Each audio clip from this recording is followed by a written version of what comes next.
Hey everyone, welcome back to the Mass Retirees Weekly Update. Today's Friday, November 1st. I'm Sean Duhamel. Thank you so much for joining with us and tuning in. Now, what I'd like to do this week is, since today's November 1st, there is a lot happening throughout the month of November, despite the fact that we have a few holidays mixed in. But there's a lot that you need to know. There's a lot that we're working on. So let me walk you through some of the key things that we're involved in things that you really should know about as we head into this month and approach the end of the year. But before I do that, let me first, I don't think I need to remind anyone of this. You turn on the TV, you see the TV commercials. Tuesday is election day. If you have not yet voted, please make a point of doing so. One of the great strengths of our association, in addition to having such a wonderful, robust, and engaged membership, is the fact that the vast majority of you turn out and you vote over and over again. You're super voters, and the elected officials know that fact. So that is a great asset of our association. So regardless of which candidate you're going to support or which ballot question you're going to come down on or whatever, make a point of turning out and voting. Now, I know a number of members, including myself, have already voted. Early voting here in Massachusetts ends today, Friday, November 1st. If you have not yet voted, please make a plan to do so on Tuesday. The polls here in Massachusetts are open from 7 a.m. to 8 p.m. on Tuesday, November 5th. Make a plan, get out there and vote. A couple of weeks ago, you may recall, we published our list of legislative endorsements. Contained in today's email message that was sent out this morning to all association members is a link to that list if you'd like to go back and look at how we arrived at endorsing different candidates, what's the criteria we look at, and most importantly, who those candidates are. But once again, we only endorsed candidates in contested races here in Massachusetts, not at the federal level, not for president or anything like that. We also didn't take a position on the 5 ballot questions, as none of them have any direct impact on public retirees. So with that, in terms of moving on beyond the election, because things are going to be pretty busy through the middle of the month. First and foremost is the Special Commission on the COLA that we have been reporting on, which was something that we initiated a little bit more than a year ago with Governor Healy.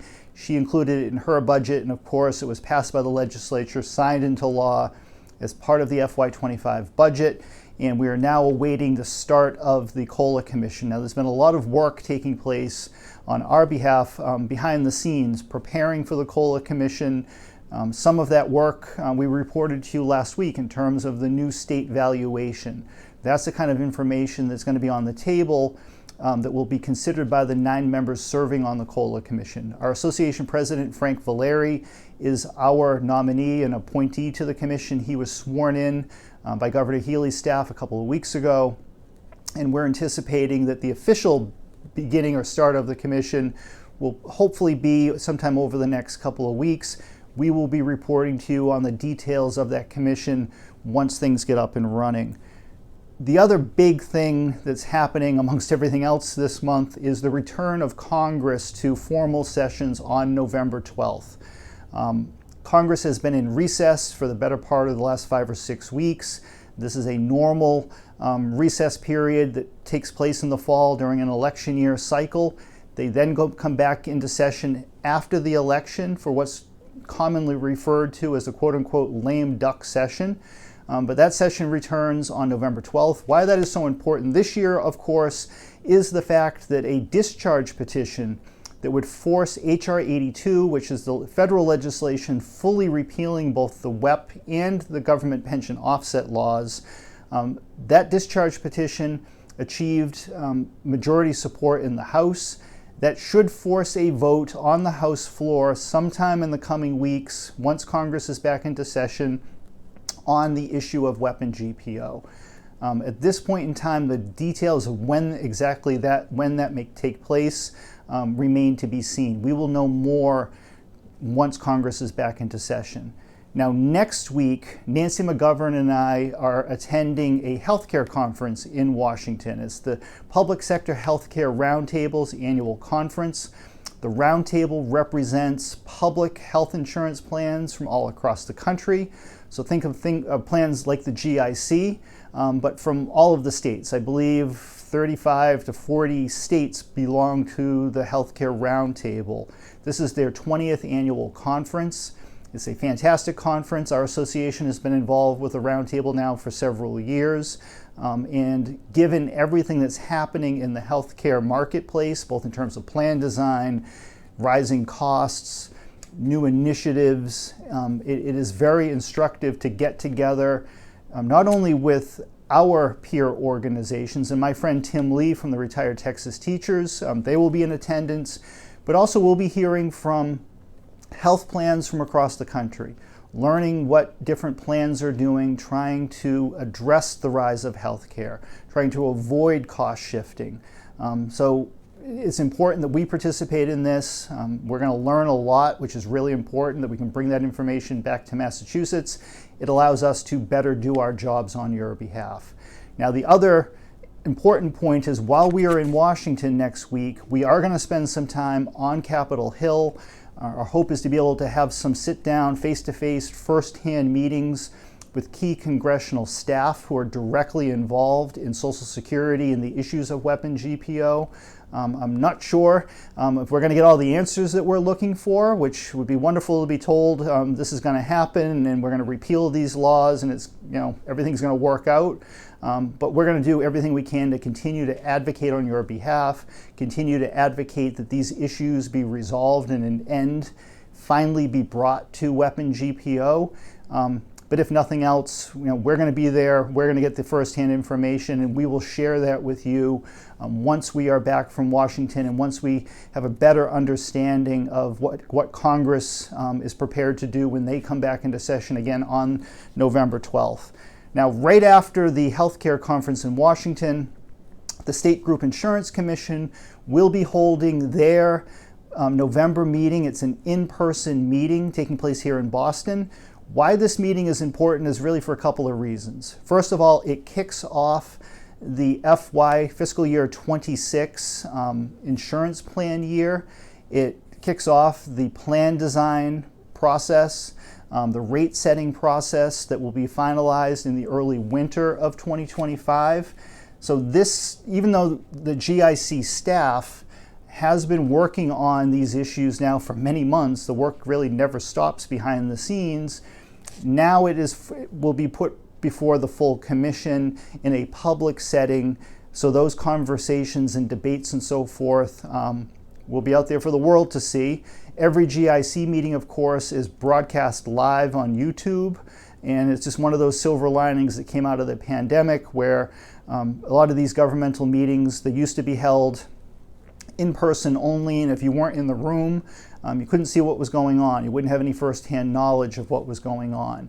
Now, whether or not you're in the room, you can always watch it on YouTube live or even go back and watch the archives. Every single GIC meeting that's taken place, I believe over the last 4 years, going on 5 years, is archived on YouTube for any of us to go back and watch. So not sure if any of you are insomniacs and you want to go back and watch a meeting from a couple of years ago, but you can if you want to. The second reason why this meeting is important is it is the annual meeting where the state's Healthcare Policy Commission, the HPC, and we've talked a lot about HPC, their activities, but they are a state agency. They do a lot of work in the healthcare space in terms of analysis and reports. They're also tasked with cost containment, and that's trying to gain control over the growth of healthcare spending and healthcare inflation here in Massachusetts, and trying to find ways to get that growth of inflation under control without taking benefits away from people, without cost shifting and so forth. And as we've reported in the past, HPC has been very outspoken about the need to be very cautious when addressing plan design, and particularly being very cautious when it comes to increasing out-of-pocket costs. So in other words, co-payments, deductibles, things of that nature. Study after study has continued to show that the higher co-payments and deductibles rise, it creates the inability for plan members, in this case retirees, to actually access care and utilize your health care plan. And while that may save some money in the short term, it costs a heck of a lot more money over the long term, because if you do not get a health problem addressed, chances are it's going to get worse.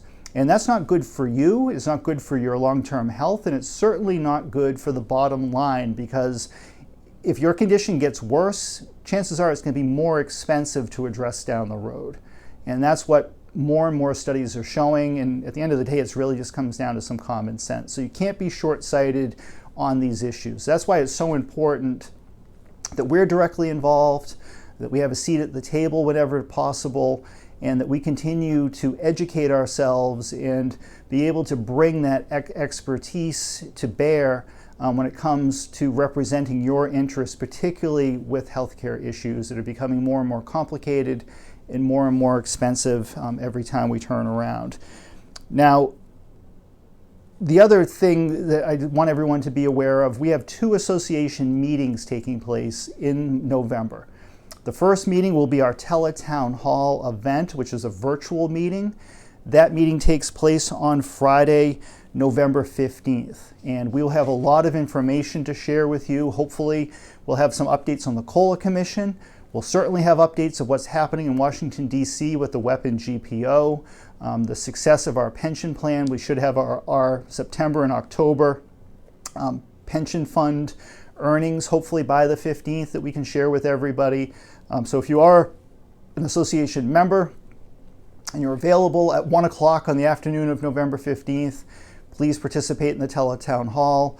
There are 2 ways you can participate. One is by receiving the automated call from our association at the time of the meeting. All you need to do is answer the phone, stay on the line, and you'll be automatically connected to the meeting at no charge to you. The other way that you can connect is by calling the toll-free number that's printed on your association membership card. We do pay for that when members use that number to call in, so we would prefer for you to get the automated call. So please make sure we have either your home number or your cell phone number on record. But beyond that, you can always dial in on your own to participate. The meeting will last about an hour. We will take question and answers as time allows. But it will be a very, I think, informative meeting given everything that we have going on. Then the following Friday, on Friday, November 22nd, we will be holding our annual Massachusetts South Coast meeting back down at the Whites of Westport. I think now that we've been holding our South Coast meetings at Whites of Westport for 45 plus years at this point. It's certainly been held there for as long as I've been with Mass Retirees, and this is my 30th year of working for you. So it's always great to get back down and on the South Coast again. So those of you who live anywhere, Taunton, Fall River, New Bedford, even if you live on Cape Cod or Plymouth or anywhere in Massachusetts or Rhode Island, Connecticut, you want to take a ride down to Westport, to Whites of Westport. It's very conveniently located. That meeting kicks off at 11 a.m. on the 22nd. So the very last point I just want to make to everybody, and some of you may already be aware of this, November kicks off our annual membership renewal drive, in this case for 2025. Now, depending on when you became a member of Mass Retirees, that will determine when your dues will renew, when your membership will renew. About a third of our members now renew in November of every year. So if you're part of that group that we refer to internally as our legacy members, because you have been a member of our association for more than 10 years at this point, which is a long time, we deeply appreciate your support and your dedication to our association. But if you're a part of that group, you will have received your dues renewal in the mail, either yesterday, today, tomorrow. It's in the mail right now. So I hope you'll continue being a member of our association. Sending in your dues renewal promptly really helps me plan budget-wise for the coming year, so I deeply appreciate that. But I just wanted to clue everyone in that this starts our new dues renewal.